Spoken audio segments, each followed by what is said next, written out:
Telecom T1 picked up a few more wins, including one over China's IME to claim the first place in the group. Very important match was that for that. And as you said, interesting compositions, of course, trying a couple of new different things, even when they still had to secure first. This game was hilarious from IME with the Kazakhs and Nautilus. It was just really, it was fun. You kind of know what's happening in the end for SKT being able to win, and here's going to be a nice little Baron steal, which is the only thing we could credit Avoidless to this entire game. It was pretty awesome steal, you know, going invisible there and getting it right before he dies. But as fun as it was to watch, SKT still dominating performance there. Yeah, definitely very good for them. And then in the second, or in the fight for second rather, Cloud9, they showed up when it counted, picking up a win against IME to keep their tournament hopes alive. They didn't have faith in their own hands, but they had to win. But man, was it hard. Yeah, you got to start sweating for this one. This one was Cloud9 being able to take the advantage and not being able to break through that late game team composition, as you see here, that 42-minute in. IME defense with Meteos just walking into the mid lane for some reason and getting caught. IME doing well. Yeah, Cloud9 said it themselves. They've got a lot of stuff to clean up. They are going to move forward, but it is going to take some work. Yeah, they had a couple of these games where it actually went really long. Of course, that Flash Wolves won last week famously as well. And of course, the nerves had to be getting to them. But C9's fate was then in the hands of SK Telecom, who would knock Flash Wolves out of contention with a win. And luckily for C9, SKT came through. Just all business for SKT right here, being able to just execute their 1-3-1 composition so well, and Bang having 44% of the team's damage. I mean, that is absolutely bonkers. I just feel like Poppy and Alistar are so important at Worlds. With all these Barons being stolen, you need as many bodyguards for around Baron as you could possibly have, because even there, another one stolen away. Yeah, and with all that, after 6 games, Korea's SK Telecom T1 and North America's Cloud9 secured the top 2 spots, knocking Flash Wolves and IME out of the tournament. So, I mean, it might have not been pretty, but Cloud9 did it, Kobe. Yes, sir. They're in there.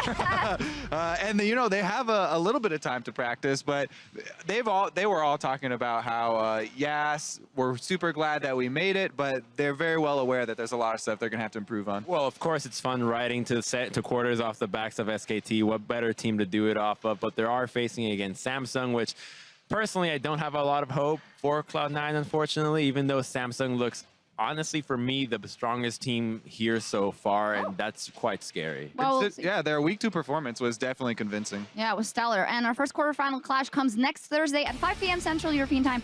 No, Central Time. As Worlds 2016 takes over the historic Chicago Theater. Samsung Galaxy, as said, will face Cloud9 in a best-of-5, with the winner advancing to the semifinals in New York City. So, we see our matchups lightning round. Let's hear your predictions. First up, Samsung Galaxy versus Cloud9. I feel like we gave it away. Okay, yeah. Okay, Lightning, Samsung. All right. Korea. Friday's quarterfinal, SK Telecom T1 versus Royal Never Give Up. Korea. All right. And Saturday, Korea. Oh my God, the Rocks Tigers versus EDG. I guess you're giving it to the Rocks Tigers. And then Sunday, H2K versus Albix Nox Luna. H2K. All right, okay, that was fast. Well, we'll hear these guys out in just a second to, well, say a little bit more about those predictions. But if you're watching in client, be sure to hit up youtube.com/worldesports for the full-length version of Worlds Tonight.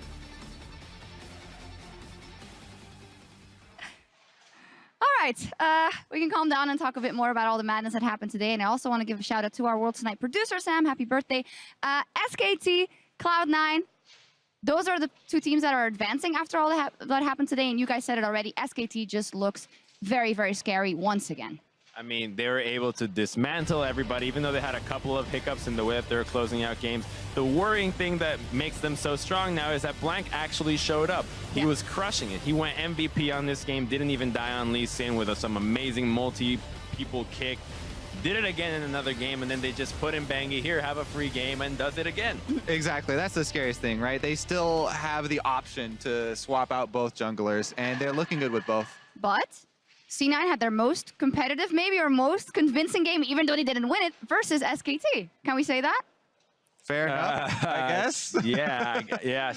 All the games were struggles for them. The Yeah. reason why she's saying that is because a lot of the games for Cloud9, the entire group stage, have been struggles. Well, we know them as a team that relies off confidence so much. And that first game, while they did pour their hearts out into that, you could see that it was the better play that we saw from them today. It just wasn't enough for the results, and that must have taken the toll on them for the remainder of the 2 games, which showed in how they were unable to close out against the other 2 opponents. Yeah, and interviewing Meteos also after that win when they still were waiting for the qualification yesterday, it was just like, I don't know what went wrong. I mean, they just looked so tired and done kind of already, so maybe luckily they didn't have to play another tiebreaker. I think the pressure is a lot. Yeah. To be honest, the fact that you got all the CLG fans, all right, they go to TSM, and now all of those go to TSM as well. And even if you've never even seen League, you're going to be a Cloud9 fan, because if you're from NA, you're like, oh, put all the hopes on these guys, which is the entire weight of NA. I mean, they're chanting USA. You have the weight of the United States on your shoulders, which is a lot. Yeah, and just quickly before we move on to that quarterfinal matchup, of course, LMS, no representatives advancing to the next round, which kind of flew under the radar because of the abundancy of upsets, but that is quite a hit for the region as well. Yeah, I mean, both of them did get pretty close. Clash Wolves and AHQ were very nearly the next teams in their groups to make it out.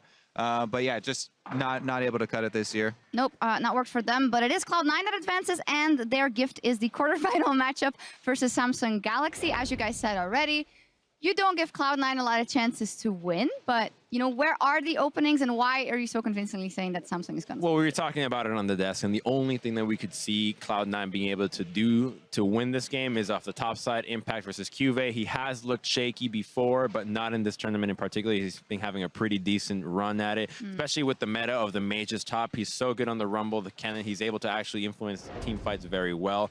And if you can let Impact have a run akin to the Gauntlet run, we might be able to see 1 or 2 games off the Samsung. The other thing I would mention is Cloud9 have a pretty clear Victor ban, so you know, part of their pick ban phase is kind of done for them. The other thing is that Ambition has a tendency, you know, no matter how many good games he has in a row, there's always that chance he goes for one of those invades like we saw in group stages. So snowballing off of, you know, I mean, relying on that guy, relying on the opponent's mistake is not the best way for a team to win. But I mean, if it's your only way, then why not go all in, right? Yeah. Yeah. I mean, you also have to build faith, Crumbs. I've turned atheist after this.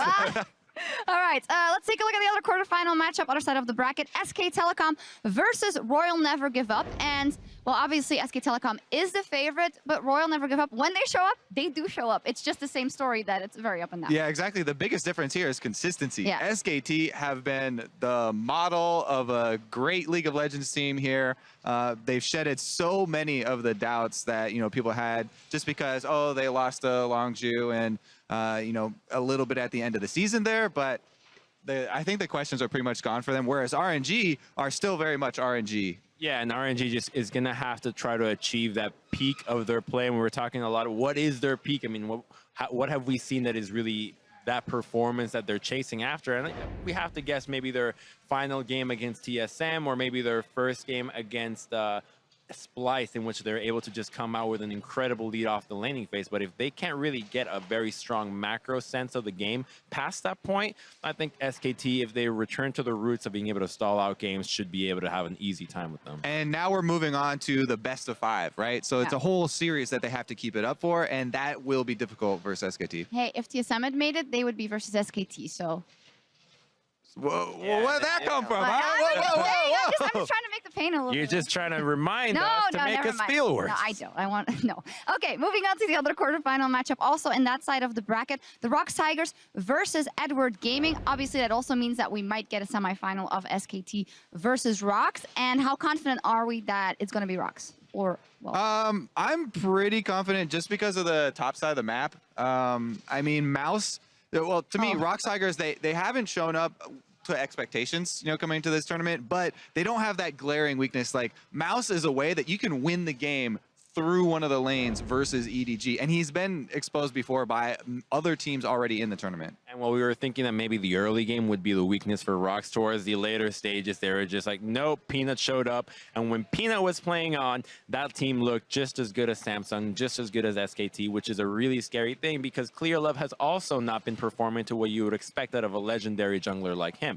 And when you meet up against a young, hungry talent like Peanut, things aren't going to go very well. yeah, but you say when they show up, I can only actually remember 2 games that I was like, oh, Peanut is super like laying down the law in this game. Didn't you guys have doubts in the beginning as well?